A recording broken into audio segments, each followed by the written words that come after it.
Alhamdulillah jalannya curam dari parkir yang tadi UMKM kita naik terus dengan batu-batuan yang lumut, jadi kita harus ada ekstra hati-hati.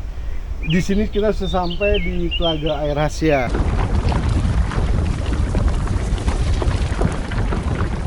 Sekarang kita sudah berada di posisi lokasi rencana persyutingan kita bersama para warga Lembaga Pemuda Jakarta, bersama tim Kasakusuk Celebrity yang akan membuat film ini, dan bersama tim dari media Budiantara kita akan melihat tempat yang akan kita jadikan film Al-Haj Fathahillah nanti ke depan. Ya.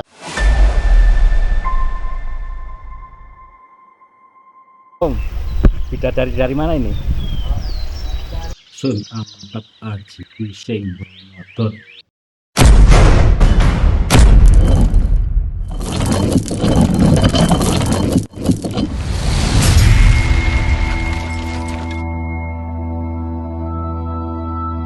Sobat Budayantara, touring budaya kali ini melangkah menuju Pamijahan, sebuah kawasan wisata religi di kaki Gunung Salak. Di sini kita menyusuri jejak spiritual yang syarat makna. Salah satunya adalah air mata rahasia, sumber mata air yang dipercaya sebagai peninggalan petilasan Kian Santang, sosok legendaris penyebar Islam di tanah Sunda. Suasana hening, gemericik air, dan udara sejuk pegunungan membawa kita pada perenungan mendalam. Assalamualaikum warahmatullahi wabarakatuh. Jelajah budaya kali ini adanya di kawasan Bogor di Pamijahan. Cuman alhamdulillah kita sebelum berangkat pagi ini malam sempat sampai di Tenjolaya. Kita nginep di kediaman Raden Sanjaya atau Prabu Anom. Di sini posisinya. Setelah ini kita mulai jelajah ke atas gunung Pamijahan. Katanya sana banyak situs-situs dan kekuatan budaya secara ekosistemnya juga sudah terbentuk nih. Kita mau lihat nih apa sih yang ada di atas sana. Lumayan, kata jaraknya hampir sejam lah, kira-kira 10 kiloan ke atas. Kita jelajahi dengan touring budaya ini bersama saya, Mas Jarifin, Budayantara TV. Mari kita berangkat ke kaki Gunung Salak, menuju sebuah tempat bernama Air Mata Rahasia. Konon, menurut cerita lisan yang berkembang di masyarakat, tempat ini merupakan petilasan Raden Kian Santang. Nah, barangkali ada di antara Sobat Budayantara yang memiliki bukti sejarah seperti manuskrip, arsip, atau peninggalan yang dapat dipertanggungjawabkan secara ilmiah. Silakan tulis di kolom komentar atau undang tim Budayantara untuk meliput secara langsung. Dengan begitu, kita dapat semakin memperkuat dan memperluas wawasan kita tentang sejarah, sekaligus menjaga warisan budaya bangsa.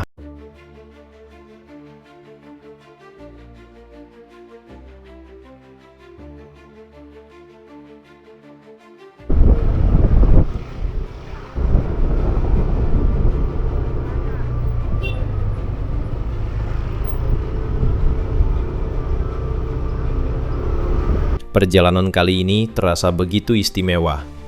Kami ditemani oleh Raden Sanjaya, Lembaga Pemangku Adat Jayakarta, serta sahabat-sahabat dari Kasakusuk Celebrities. Tujuan utama kami adalah melihat secara langsung sebuah lokasi yang direncanakan menjadi tempat syuting film tentang sejarah Jayakarta, sebagaimana tertulis dalam kitab Surah Al-Fatawi. Dengan iring-iringan 3 mobil dan 2 sepeda motor, kami menelusuri perkampungan yang indah, udara sejuk, tanah yang subur, serta suasana pedesaan yang asri menjadikan perjalanan ini bukan sekedar perjalanan biasa, tetapi sebuah pengalaman yang penuh makna.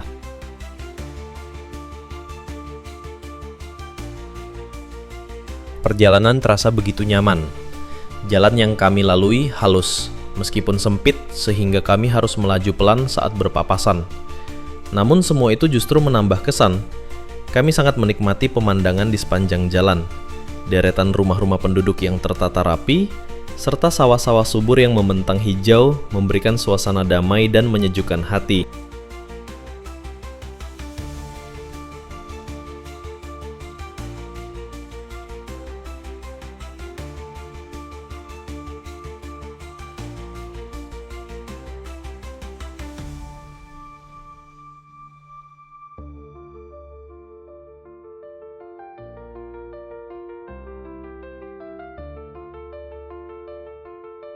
Karena yang kita tuju adalah petilasan Raden Kian Santang, hatiku pun bertanya-tanya, siapa sebenarnya Raden Kian Santang? Apa perannya dalam penyebaran agama Islam di tanah Sunda? Mungkin Sobat Budayantara ada yang tahu. Silakan berbagi pendapat atau masukan di kolom komentar, agar perjalanan budaya ini semakin kaya dengan pengetahuan dan wawasan bersama.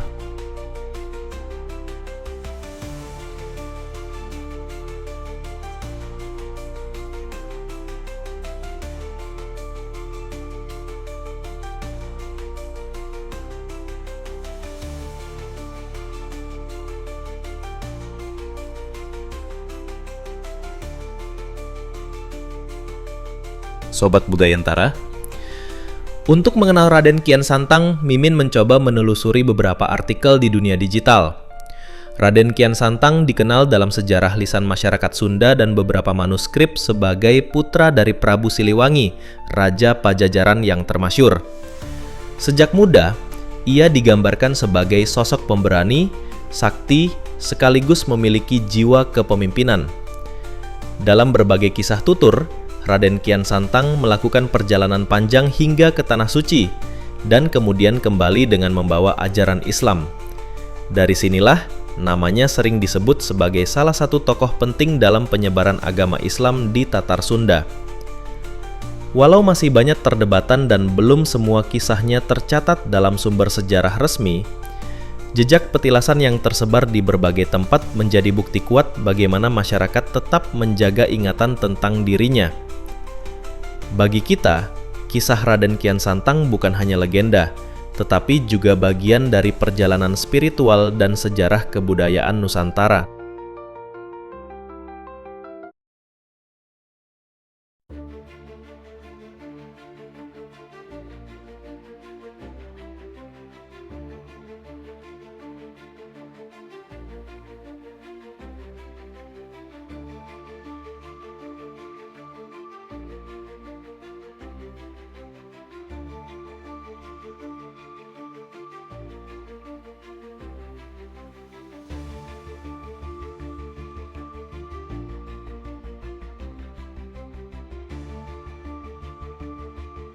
Selain Raden Kian Santang, kita harus tahu juga tentang Gunung Salak.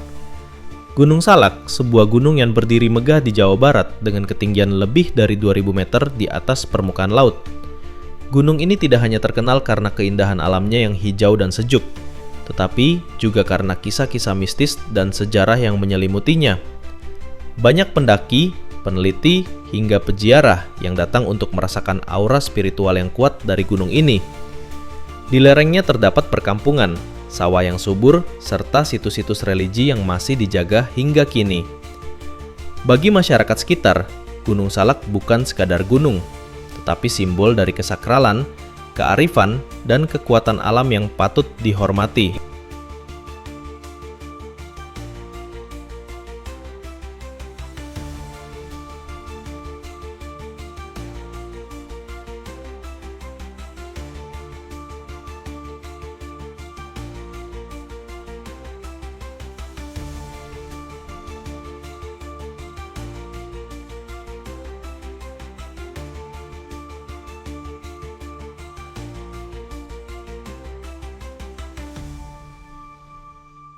Di balik keindahan alamnya, Gunung Salak menyimpan banyak situs penting yang syarat makna sejarah dan spiritual. Ada situs Batu Kujang, di mana batu-batu berbentuk menyerupai kujang, jolang, hingga mayat, berdiri dengan sebuah menhir mirip kujang sebagai daya tarik utamanya. Kemudian situs Calobak, sebuah kompleks punden berundak yang terdiri dari beberapa titik, yaitu situs Eyang Esi, situs Eyang Tolok, dan situs Eyang Raksabumi. Diperkirakan tempat ini adalah jejak eksistensi kerajaan-kerajaan Sunda kuno yang hingga kini masih dirawat oleh masyarakat setempat.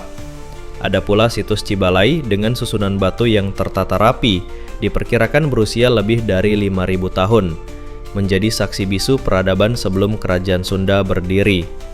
Tak kalah penting situs Taman Sriwedari atau dikenal juga sebagai Jami Paciing.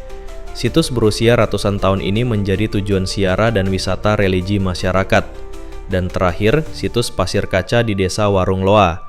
makam keramat yang dikenal sebagai tempat peristirahatan Waliullah Hyang Prabu Wijaya Kusuma, Hyang Raksa Bumi, atau Eyang Haji Jaya Sakti. Semua situs ini bukan sekadar peninggalan masa lalu, melainkan warisan budaya yang harus kita rawat agar sejarah dan kearifan lokal tetap hidup di hati generasi mendatang.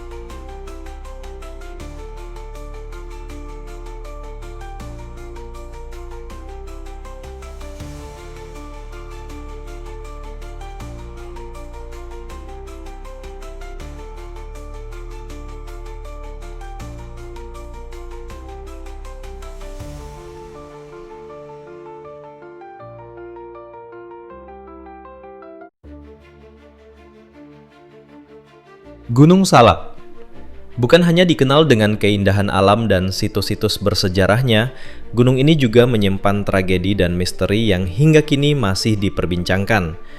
Tahun 2012, dunia dikejutkan oleh jatuhnya pesawat Sukhoi Superjet 100 di lereng Gunung Salak. Sebanyak 45 penumpang termasuk kru dan pilot meninggal dunia. Tragedi ini meninggalkan luka, sekaligus menambah kisah mistis tentang Gunung Salak. Beberapa tahun sebelumnya, 2008, pesawat Kasa milik TNI Angkatan Udara juga jatuh di kawasan yang sama, menewaskan 18 orang di dalamnya. Serangkaian kecelakaan ini menimbulkan pertanyaan, apa yang sebenarnya terjadi di Gunung Salak? Sebagian masyarakat percaya adanya anomali magnetik yang mengganggu navigasi pesawat. Ada pula yang meyakini kehadiran kerajaan gaib, salah satunya kerajaan Pajajaran di Puncak Manik, yang dipercaya dihuni oleh makhluk tak kasat mata. Pendaki kerap melaporkan fenomena aneh, suara gamelan, jeritan, hingga penampakan sosok misterius seperti nenek tua. Cerita tentang kampung setan pun menambah kesan angker gunung ini. Namun di balik mitos dan cerita mistis, ada pula faktor nyata. Kondisi geografis Gunung Salak yang penuh jurang curam dan hutan lebat membuat lokasi kecelakaan sulit dijangkau. Tak jarang, para juru kunci setempat melakukan ritual dan doa untuk membantu proses pencarian dan evakuasi. Gunung Salak pun tetap menjadi gunung yang menyimpan dua sisi, keindahan alam yang memukau dan misteri yang tak pernah selesai dibicarakan. Bagaimana menurutmu Sobat Budayantara? Apakah kamu punya pengalaman di Gunung Salak? Yuk ceritain dong di kolom komentar agar kami bisa mengambil hikmah atas kejadian tersebut.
Gimana Mas Yo? Perjalanannya Mas Yo? Dari tempat kita nginep di Tenjolaya itu kurang lebih 1 jam lebih lah. Tapi di total kalau dari Jakarta ke sampai titik ini di Pembukitan Sumur 7, Pancur 7, Pamijahan kira-kira 3,5 jam. Naik turun treknya dan ketemu batuan juga. Tapi so far ini lebih aman sih secara trek. Dan touring budaya kali ini agak beda karena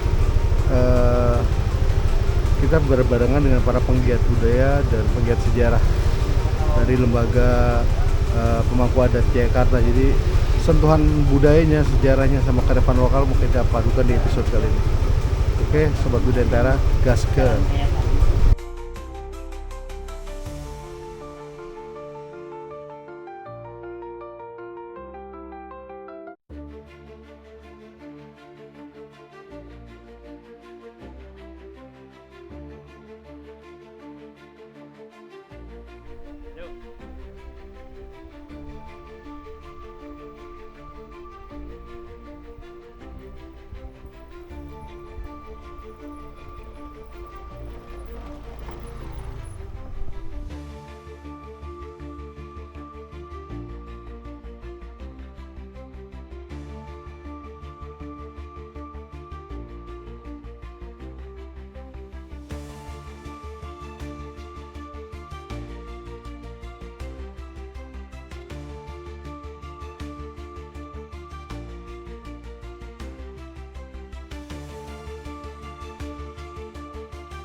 Alhamdulillah jalannya curam dari parkir yang tadi UMKM. Kita naik terus dengan batu-batuan yang lumut, jadi kita harus ada ekstra hati-hati. Di sini kita sudah sampai di Telaga Air Rahasia. Nah, di sini kita akan ngobrol-ngobrol beberapa penggiat budaya dan penggiat sejarah. Dan Sobat Budaya Tara TV, kita lanjutkan jelajah budaya dan kearifan lokal di Kabupaten Bogor di Pamijahan. Kita lanjut.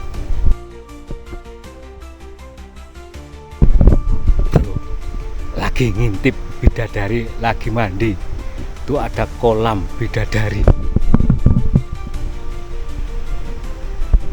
tuh, ngintip lagi. Tuh. Bikin kopi di bawah. Dari kapan sampai sini?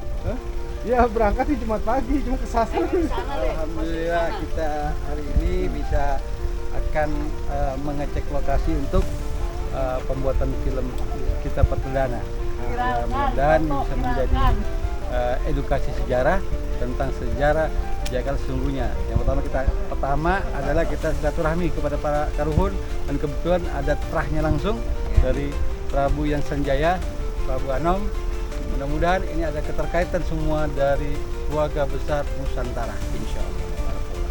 Terima kasih Yang Sanjaya Prabu Anom telah mempersilahkan untuk kita membuat film tentang sejarah Jakarta yang diprakarsai oleh Al-Had Fathahillah. Dan inilah yang disebutkan wisata religi Telaga Air Rahasia, yang mana fasilitas ini untuk umum ya. Dan di sini kita fasilitasi untuk tempat ini ya untuk tadabur lah, untuk tadabur yang terutama, atau untuk acara keluarga gitu kan. Dan bisa untuk apa aja, dan insya Allah fasilitas ini segini adanya. Saya mau tanya sebentar sedikit, Yang Mulia, ini mulai tahun berapa ini sudah mulai? Sebenarnya untuk menemukan tempat ini kita ada petunjuk dari salah satu kitab atau salah satu leluhur juga ya, bahwa tempat ini Telaga Air Rahasia ini dulunya adalah petilasan Kian Santang. Nah, dulu pemukimannya beliau ketika ingin mensiarkan Islam di sini ada 8 daripada santrinya yang diajarkan di Jabal Muzakaroh. Itu nanti ada Jabal Muzakaroh di bawah, yaitu Syekh Penetek Alam, Syekh Tita Alam, Syekh Alam Sirewangi, Syekh Ujang Sirewangi, Amar Jalan, Amar Gatrek, Amar Dani, Amar Hamzah. Nah itu tersebar ke beberapa wilayah santri dari Kian Santang tersebut. Ulama semua itu. Ya itu sekarang jadi ulama besar dan jadi wali-wali itu. Dan ini patilasan daripada pertemuan mereka, dan di sini ada Lewi Cakrapati. Jadi sejarah itu batu besar satu, mungkin sekitar diameter 8 meter ke 8 meter, itu oleh Kian Santang dipukul dengan aji Bayu Raksa atau disebutkan Rajah Wayu Agung. Ini alhamdulillah nih, rasa syukur kita punya manuskrip dari keluarga Jayakarta. Ya. Nah, selama ini kita mencari mana sih yang bisa bersama-sama sebagai satu kesatuan untuk melengkapi dari manuskrip kita. Ternyata alhamdulillah dari keluarga kita, Prabu Anom dan Sanjaya ini juga memiliki peninggalan yang cukup luar biasa, lebih dari kita. Tapi ya tadi manuskrip juga sudah kita lihat berdasarkan dari manuskrip kuno. Ya, mudah-mudahan ini menjadi satu kesatuan Raja Nusantara. Kita tidak pernah membedakan bahwa Raja Sultan Nusantara itu adalah satu. Jadi Nusantara bersatu ya harus bersatu. Itu mungkin itu yang betul. Kita akan pemisah mungkin ke depan kita akan melihat lokasi.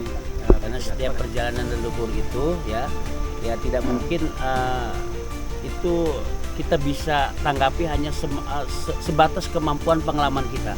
Kita mungkin ada yang belum terkuak dan yang lain-lain. Makanya kita perlu bersatu, perlu menyatukan seni, budaya, pengetahuan, gitu kan, wawasan, bahkan sejarah di dalam tatanan leluhur itu. Baik, terima kasih pemirsa. Satu kata, seru. Mantap. Lumayan. Bidadari dari mana ini? Oh, Curug Seribu ya. Apa selendangnya saya mencuri tuh? Ini dia ada Nawamulan. Udah ya.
Nah, Sobat Budayantara, inilah tempat yang diduga sebagai petilasan Raden Kian Santang. Tempatnya asri, nyaman, dan gratis lagi. Kamu tertarik? Harus dong. Assalamualaikum salam ahli salam. Assalamualaikum salam ahli salam. Assalamualaikum salam ahli salam. Sun amatat ajiku sing wal modot niatku, modot tekadku, modot obahku. Duit teko, duit moro, duit teko, duit moro, duit teko, duit moro. Rono ridhone Allah Ta'ala. Kun fayakun, la haula wala quwata illa billah. Sobat Budayantara, begitulah guyonan dari salah satu tim Budayantara. Dengan dipanjangkan niat, tekad, dan obah, maksudnya bekerja atau berkreasi, maka uang akan datang atas izin dan ridho Allah. Nah, bagaimana menurutmu? Kamu sepakat atau tidak? Barang siapa sudah ikhtiar dan tawakal, maka Allah akan memberi.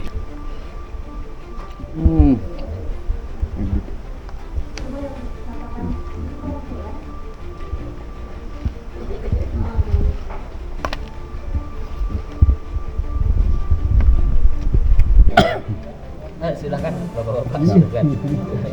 Kita makan ikan asin. Mantep banget, yakin. Nih Biasa ayam. ada.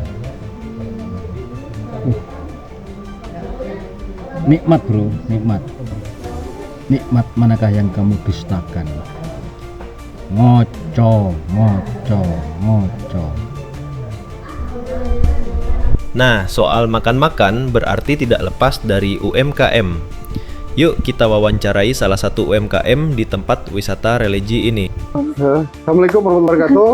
Dari bawah tadi di Tenjolaya ternyata 1,5 jam, alhamdulillah sampai di tempat rest areanya. Saya Apa ini? Namina, Curug Seribu. Curug Seribu bersama Teh Ulfa. Inilah kebiasaan kita. Di mana ada dinasti, di situ ada UMKM warga sekitar yang sama-sama memperkuat wisata daerah. Nah, ini kerennya di sini nih. Jadi mau apapun wisatanya maupun destinasinya pasti ada UMKM. Jadi para pengunjung bisa ngopi, bisa istirahat dan makan di tempat area. Kalau di sini apa aja teh wilayahnya teh? Yang kita parkir di sini. Kiri kanannya apa teh? Ada Curug Seribu. Curug Seribu sebelah kiri. Sebelah kiri. Siap. Ke sini Curug Muara Herang sama Pancuran 7. Di atas ada Kawah Ratu. Kawah Ratu di pas yang mau tur itu ya? Ini lewat ke sini yang di atas itu Kawah Dari Ratu. ke 7.000 berapa meter ya?